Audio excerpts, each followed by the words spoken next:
भारतीय संस्कृति में महिलाओं के सशक्तिकरण के सिद्धांत को लाखों वर्षों से अपनाया गया है। हमारी पौराणिक कथाओं को देखें तो सभी महत्वपूर्ण जिम्मेदारियां महिलाओं को दी गई हैं। देवी पुराण और देवी भागवतम में कई निदर्शन मिलते हैं। रक्षा मंत्रालय दुर्गा, वित्त मंत्रालय लक्ष्मी और शिक्षा मंत्रालय सरस्वती को सौंपा गया है। हम अपने देश को भारत माता कहते हैं। दुनिया में कोई अन्य राष्ट्र अपने देश को माता नहीं कहता। महिलाएं हमें इस संसार में लाती हैं और हमें जीने की शिक्षा देती हैं।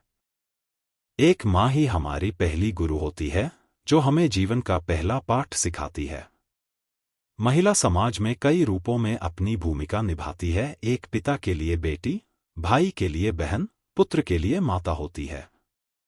माताओं के लिए सुझाव: जब माताएं अपने बच्चों को डांटती हैं तो वे अक्सर ग्लानि महसूस करती हैं।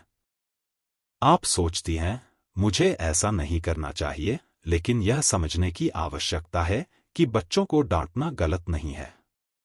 यह लगभग टीकाकरण की तरह है। यह आपके बच्चों को मजबूत बनाता है। यदि वे घर में कोई डांट नहीं सुनते हैं तो बाहर थोड़ा भी विरोध होने पर बिखर जाते। महिलाएं जन्मजात शिक्षक, आपकी मां आपकी पहली गुरु होती हैं।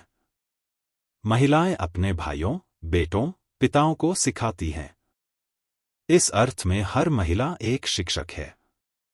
आज कई महिलाएं स्कूलों और कॉलेजों में शिक्षक के रूप में काम कर रही हैं, क्योंकि उन्हें स्वाभाविक रूप से बच्चों से प्रेम होता है और वे उन्हें संभालना जानती हैं।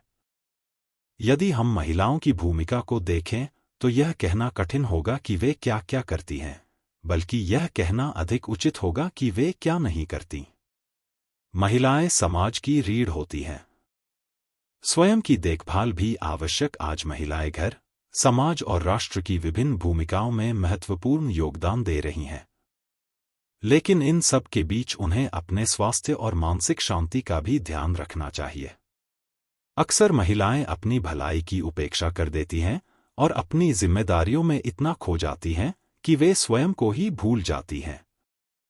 इसका सीधा प्रभाव उनकी भावनात्मक स्थिति पर पड़ता है, जिससे वे तनाव, अवसाद का शिकार हो सकती हैं।